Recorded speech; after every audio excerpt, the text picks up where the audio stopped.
Alors on le disait, donc 42% des votes réunis, ce qui vous place avec plus de 12 points d'avance sur la maire sortante, Oui. José Massy. Vous parlez des abstentionnistes que vous allez aller chercher notamment. Vous comptez également sur certaines voix de Michel Bonus, c'est ça? Est-ce que vous pouvez nous expliquer comment vous comptez les convaincre, sachant que, je le rappelle évidemment, Michel Bonus hier soir annonce se retirer au profit de José Massy. Encore une fois, il l'avait dit, je veux dire, le scénario était écrit, voilà, maintenant c'est la mise en scène qui mange un peu, mais vous savez, il a eu l'investiture LR, et je ne peux pas croire que quelqu'un qui a eu l'investiture de Bruno Retailleau, pour qui les électeurs toulonnais, les électeurs sincères de droite aient voté, je ne peux pas croire que ces électeurs votent pour José Massy, qui est une femme de gauche. Vous pensez que l'étiquette là va compter? Bien là sûr. Vous dites par exemple qu'il n'y a pas besoin de votre étiquette. Mais moi je suis une étiquette, Naël, je suis porte-parole de Jordan et Marine, ça fait aucun doute que je suis au Rassemblement National, enfin c'est un faux procès, vous imaginez bien que c'est une étiquette qui m'a fait élire il y a à peu près 2 ans. Les électeurs potentiellement vont se baser du coup sur l'étiquette LR. Je pense qu'il y a des électeurs de droite sincères qui ont voté Michel Bonus et qui ne peuvent pas imaginer que la ville tombe aux mains de la gauche. Vous savez, on est à un moment où tout le monde veut se débarrasser d'Emmanuel Macron,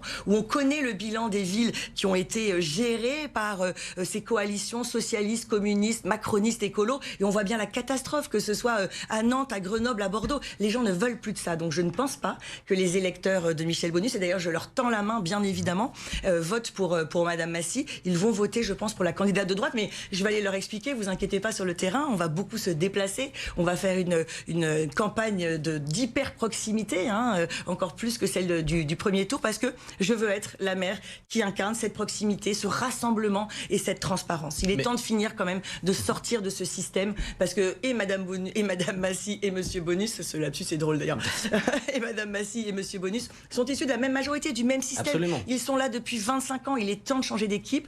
Les Toulonnais ont la chance de pouvoir voter. Ce vote est historique, il engage les 30 prochaines années. Je ne doute pas vraiment être la candidate du rassemblement et du rempart contre la gauche. Alors Michel Bonus, lui, de son côté, a toujours affirmé qu'il ne voulait pas être celui qui ferait gagner le RN à Toulon, en affirmant toujours qu'il n'y ait pas une voix. C'est un petit peu le son de cloche de chacun des autres candidats face à vous pour le Rassemblement national. Comment est-ce que vous pourriez imaginer que les électeurs qui ont voté pour ce discours puissent désormais tourner le dos, entre guillemets, à ce discours, là où justement Michel Bonus, lui, prône la continuité, et où le discours s'il y a bien une chose qui a été plutôt claire, c'est qu'il y en aurait un des deux qui se désisterait s'il y en avait un qui a été devant. Vous savez, quand on regarde le programme de Michel Bonus, il y a une grande porosité avec le nôtre. Il veut un hôtel des polices, police municipale, police nationale, nous le voulons. Il veut retourner Toulon vers la mer, vous savez, nous le voulons, avec ce grand palais de la mer, avec l'adjoint à la mer, l'amiral Mallard, qui m'a rejoint. Je n'arrête pas de dire que je veux qu'on mette en valeur cette économie maritime et qu'on tourne Toulon vers la mer. Donc on a, je veux dire, une porosité. 85% à peu près du programme de Michel Bonus me convient, et je suis persuadée, encore une fois, que les électeurs... qui ressemble énormément aussi à celui de José Massy. Vous en êtes consciente?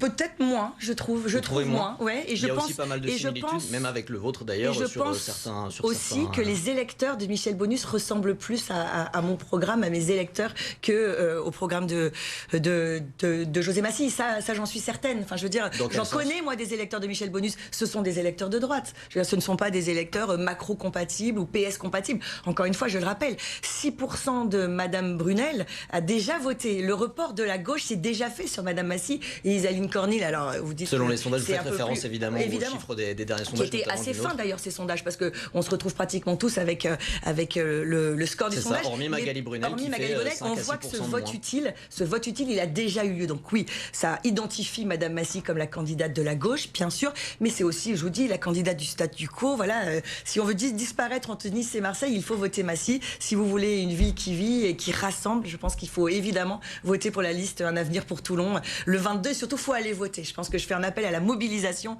Il faut vraiment que les Toulonnais aillent voter.